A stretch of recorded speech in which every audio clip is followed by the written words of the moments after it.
November 27, 2028. Friday. Alam mo, minsan parang hindi ko mahirap ang Pilipinas. Nandito na lahat halos baguhin kaya natin mga ugali natin, pati yung batas natin. Hindi, iniisip ko lang yan dahil dito lang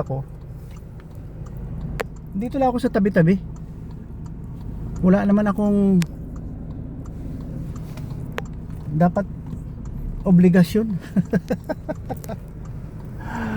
My goodness. Wala akong obligasyon na baguhin ang mundo. Ano bang paki ko sa inyo? Naawa lang ako sa mga tao na hindi binibigyan ng equal rights. Ang nasa pwesto, abusado. Hindi niyo ba napapansin yan? Ayaw yung sumunod sa batas, tapos paawa-awa kayo sa sinabi lang ang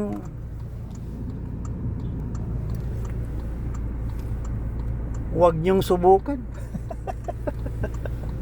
Masisira ang buhay mo.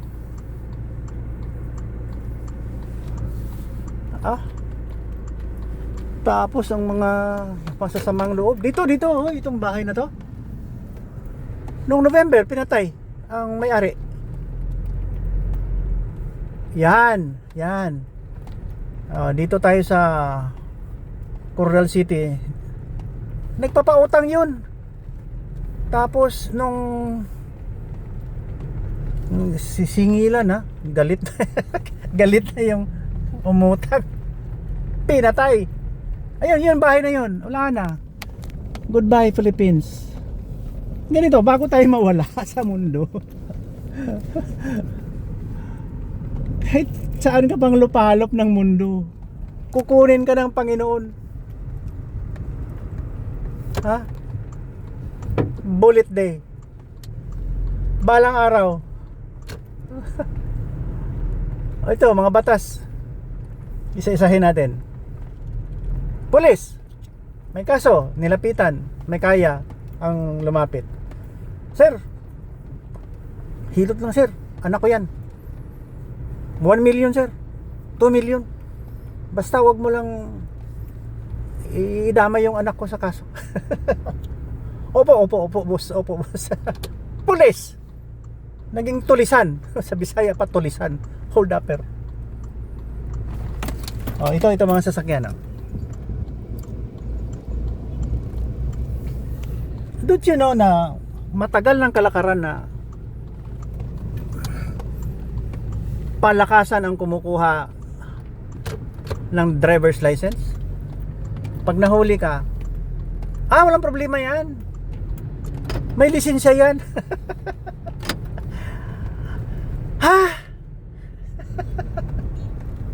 Nako.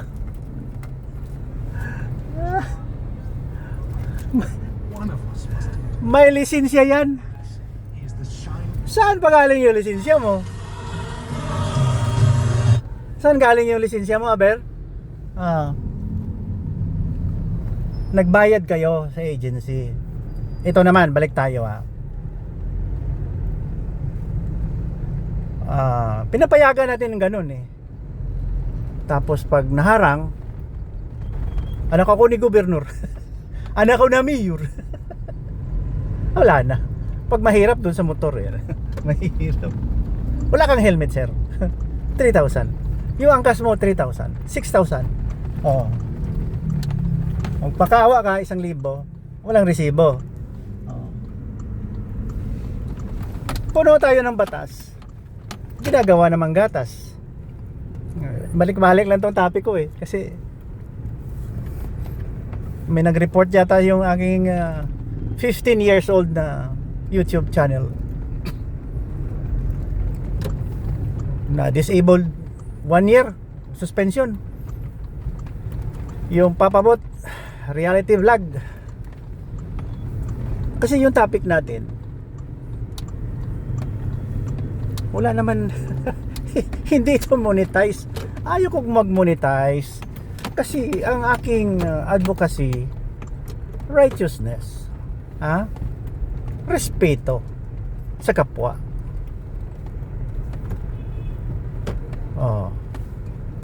Respeto. Grabe itong mga minivan, lalabas lang ng lalabas. Napaka yan. Saan galing lisensya mo? May lisensya. What's big deal about the driver's license in the Philippines, ha? Yung iba naman nag-iingat, may mga driving school. Praise the Lord. Di ba? Grabe itong Pilipinas na to. May batas. Tapos sabi nila, huwag kang gumawa ng hump dyan sa speed hump sa subdivision. Okay. Taken for granted. Ano naman yung ugali ng mga drivers natin? Village yan, private. Napakaingay ng mga motor. Napakaingay, walang silencer, walang muffler, mabilis masyado. Pero ang nakalagay doon 10 kph. See? Kotong. Pera honorable. kph. Grabe tayo. Hindi marunong mag-drive, magmaniho ang mga karamihan. Tapos may batas tayo na bawal. Hindi yata tumutugma ang utak natin. Compare natin sa iba yung dagat. Sabi ng mga OFW sa Canada, walang may nagbubusina. Ginagamit lang yan kung extreme emergency. Dito sa atin, bawat kanto, private village yan, ha? Busina. Dahil mabilis ang takbo. Moron, di ba? Okay. Anong ibig sabihin ng moron? Huwag mo yung bawasan ng letter N. Ang meaning ng moron ay very low intelligence. Bobo! Is that the way we live sa Philippines? Binigyan na tayo ng lahat halos ng mga grasya. Nandito na sa atin. 'Di ba?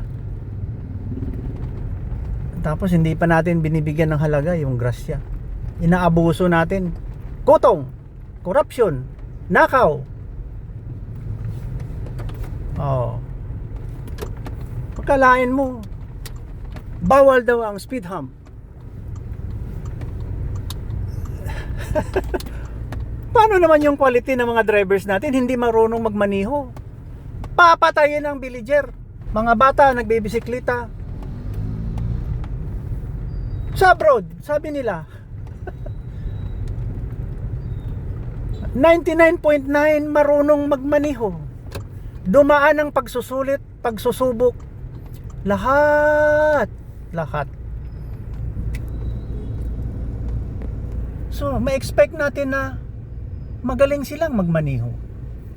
Mataas ang respeto sa kapwa. See? Huwag ka lang basta-bastang pumara kahit saan. Lalong-lalo na mayaman ka, malakas ka. Mayaman ka, datu. Paibot ka lang dyan sa gusto mo. Anywhere in the road. Bastos. Grabe tayong ugali. Doon sa abroad, sa iba yung dagat, hindi pa ako nakapunta doon.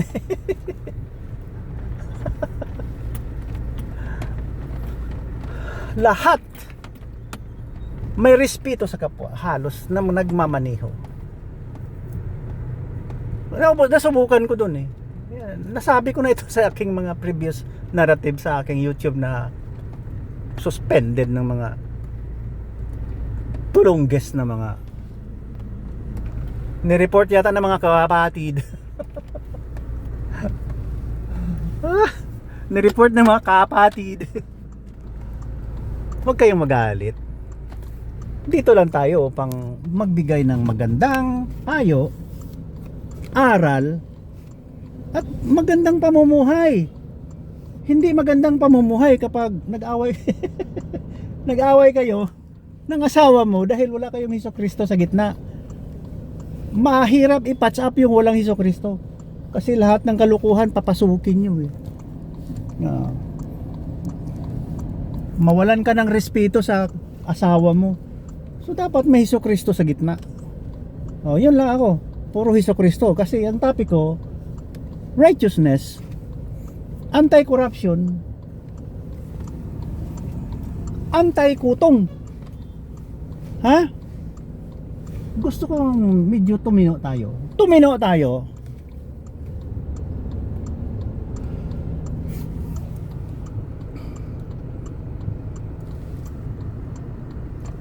Kahit papano, may nakuha kayong aral sa akin.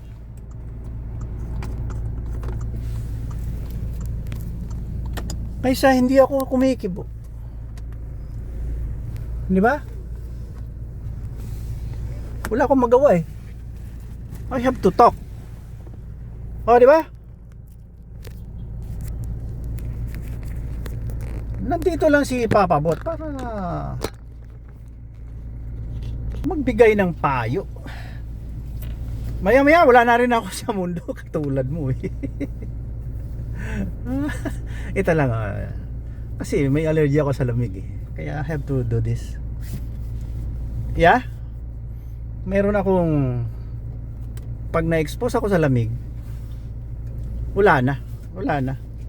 Maano na ako, sisipunin, ubuhin. Kaya sorry sa mukha ko, ha? Tiniis ko to eh, ha? Nung gwapo ako, tiniis ko rin ang pagkagwapo ko.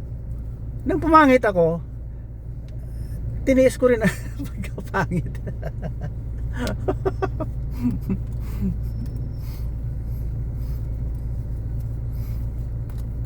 Kayo mga Pilipino sobra-sobra stubbornness. Kaya minsan iniisip ko, ano bang batas sinusunod? Pag may batas nga, bend the law. O nga, anong pinatay? Pinatay. Alam mo naman ang tama mali. Bakit ka nagtutulak? Ha? Suspected. Pero hindi masakir, ha? Hindi masakir. Doon ka sa Gaza. Masakir 'yon. Ha? Masakir 'yon. Ha? Patayin mo more than 1,000 just because of your religious belief.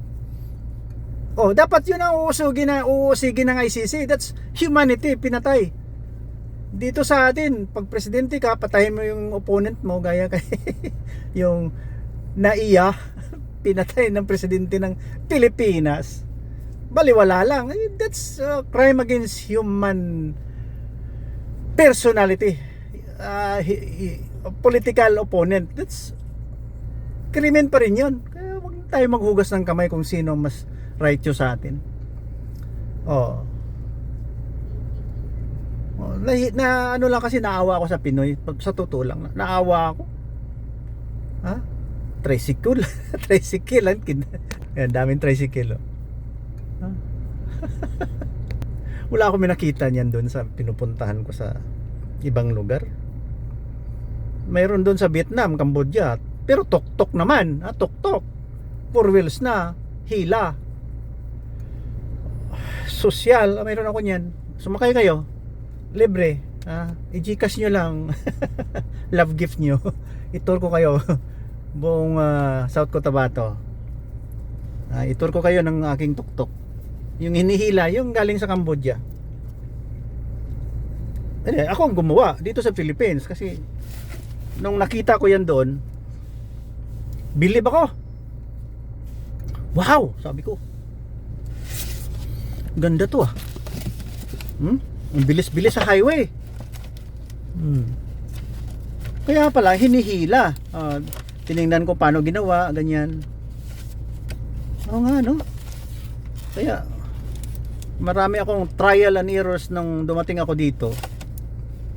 Yeah. ginawa ko lahat ng pinakamagandang design, pero short pa rin dahil mayroon akong hindi nasubaybayan sa aking mga tauhan. Sabi ko, yung spindle, yan ang pinaka importante kasi hila yun, spindle. Mali ko kasi hindi ko pinilit yung gusto ko kasi nag-brainstorming ako paano gagawin paggising ko yun ang iniisip ko so I spent so many nights or days thinking about the spindle. Hindi niya sinunod, nagkamali. After 2 years natanggal, mabuti sa bahay lang natanggal. Dapat yung spindle na yun matibay yun, sinunod niya sana ako yung wheel. Oo, yun, daming mahirap dito sa Pilipinas, grabe. Nevertheless, maganda yung ating lugar, maganda. Nandito na lahat ako, enjoy ako pagising ko.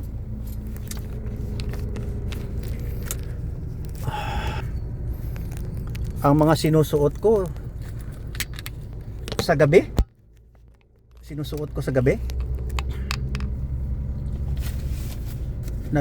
nabibilad ko sa araw kaagad, so hindi ako laba ng laba dahil mamamatay yung bakterya araw yan. Pag gusto mo naman na magtanim, daming tubig dito, parang ito na yata ang langit sa Pilipinas. Ito na yata ang langit, kaya stubborn yung mga politicians kasi kahit na paano ninanakawan ninanakawan na, mabubuhay pa rin. Letter P. Pinagbigyan, bumalik, bumawi, binabasura at binitbit. Bilyonis malita, puno ng pera, PBBBB. Pinagbigyan, bumalik, bit-bit ang mga basurang bilyon-bilyong money, PBBM. Oh, goodness. Hindi ka ba naawa sa sarili mo? Dong? Tagkluban yata ang nanay mo. Hindi ka ba naawa? Pinagbigyan nga kayo pumartner pa kayo sa politicians na nagla-landslide ng mga Bisaya. You forget to change your course. Pinairal mo yung ugali ng malupit na tatay mo, politician na gusto kong manatili sa pwesto at ayaw nang bumaba. Yan ang usapan nitan ngayon. Huwag na natin dagdagan. Tama. Batas ng Pilipinas, ginagawang gatas. Busog na busog yun. Noong December may kasabay ako. Kasabay ko. Diyan nagwi-withdraw siguro mga 200,000. Ay, may bonus pala sila doon sa House of Thieves. Wala na yun. Ano na ngayon, Pebrero na, wala na, ubos na yun. Temporary lang yung kayamanan, maniwala. Importante, you think of heaven, not on earth. The life after death. Kaya magbago na tayo ngayon. Pwede ka na magdasal. Panginoon, salamat sa buhay na binigay mo, magbago na ako. Baka kunin mo na ako mamaya. Saan ka ba pupunta pag nawala ka na? Hindi na alam ng iba Story yan story. Ginagaya-gaya nga ng ibang mga ano yan scholars, religious scholars. Ginagaya-gaya meron din silang Panginoon, meron din silang lumikha. Kaya lang sa sobrang gaya na parang walang maniwala, nilagyan ng extremism. Patay ka pag lumabas ka nga, pumasok ka na, lumabas ka, ha? Apostate. Hayaan mo ang Panginoon mag-decide ng buhay ng tao. Huwag mo ilagay sa kamay. Huwag mo ilagay sa kamay. Kung may Panginoon ka, trust God na siyang mag-judge sa atin kung kailan, anong gagawin para sa iyo. Anong kabayaran mo. Ganun lang. Simple lang eh. You are making life difficult kasi dinagdagan nyo ng terrorism. Kunwari, totoo na yung Panginoon nyo na sinasamba. Hindi, ginagaya lang yan. Ang original is galing Israel eh. Yung Holy Bible na yan ang original, to tell you eh. Makikita mo sa artifacts, sa mga disciples, sa mga authors, yung mga sumusulat ng mga disciples, nakikita mo maganda ang mga pang-uugali ng tao, hindi hayop. Hindi hayop. Hindi pumapatay ng inosente. Hindi pumapatay ng Christian. Hindi pumapatay ng Jewish people. Ano ba yun? Magulo ang mundo. Totoo. Ito sabihin ko, totoo. Hindi na to biro, totoo na to. Akalain mo, wala naman akong business para dito. Okay. Wala akong negosyo dito. I don't ask for compensation. Bakit ako ang I don't know hindi ko ito, I'm not forcing this issue. 8 years old yata ako, may nakita kong image. Hindi ko naman pinansin yun. Wala yun sa akin, wala. Sino yun? Nung pagising ko, barely 8 years old siguro. Pero hindi ko makalimutan, after 10 years bumalik eh. Sabi ko, hindi ko yun iniisip. Pinabayaan ko lang eh. Siguro once a year lang maalala ko, ano kaya yun? Tapos wala na. Siyempre, may buhay din tayo na araw-araw nag-i-enjoy tayo ng pagkabata, yung mga play, mga laruan. Kaya lang nung high school na ako, pag-graduating na, bumalik. Bakit nagbalik? Hindi tao nakita ko eh. Parang nag-reflect lang ako. Reflect. Okay. Wala lang, yung normal lang na bago ka matulog, buhay pang isip mo ganyan. Maya tulog na eh. Pero bago ako na wala nang malay na tulog, may nakita kong ilaw. Hindi, ibon eh. Ibon, tapos bumaba ganyan. Pumasok sa katawan ko, tapos sumabog. Sabi ko, ano yun? Napatalon ako eh. Ano yun? Anong message yun? After that, wala na, kinalimutan ko na naman. 1975 pa yun eh. After 50 years, ngayon bumalik. Sabi ko, sasabihin mo kaya mayroon nangyari sa akin? Habang buhay pa ako, no? At least baka mapakinabangan ako. Kung ayaw niya, di okay, fine. You can go your own way. Wala akong pakialam sa'yo, sino ka ba? Kaya lang, na-discern ko, baka peace from God. Nagbalik Kristo na nga ako eh. Kasi ayaw kong matempt. That's why I'm saying these words, Jesus Christ. Defense ko yan to flee from the devil. Kasi yung lahat kasi ng mga church builders, hindi lahat, yung iba, yung may mga theophanies, ganyan, theophanies yun eh, theophany. Naging hayop sa laman, naging traveling bore. Kita mo na, rapist, may mag-anak pala tayong rapist eh, mga lolo natin. Doon sa Guyana Massacre, si Jim Jones, ginamit niya yung mga babae, parang, I don't know, makamundo. So, hindi tayo naging tunay na divine person. Pinairal natin yung lust of flesh and lust of our eyes or pride. Greed, ganun yan. So may mga ginawang hindi maganda ang ating mga ninuno, yung mga church builders, ganyan. Ngayon, pag matem ka, sa akin ngayon, sabi ko, you destroy someone's virginity and then you suffer in eternity. Wag na! Ha? Pahiya pa yung pamilya mo eh. Lesson learned. Familiar ba? Okay, thank you for watching. Thank you. Yeah, salamat. Thank you for being with us, Lord.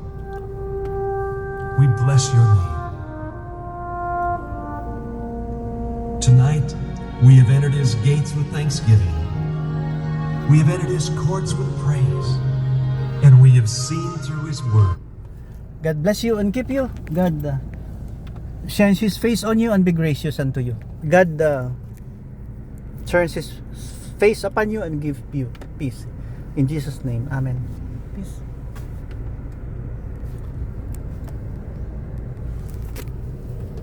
God has always made a way for us.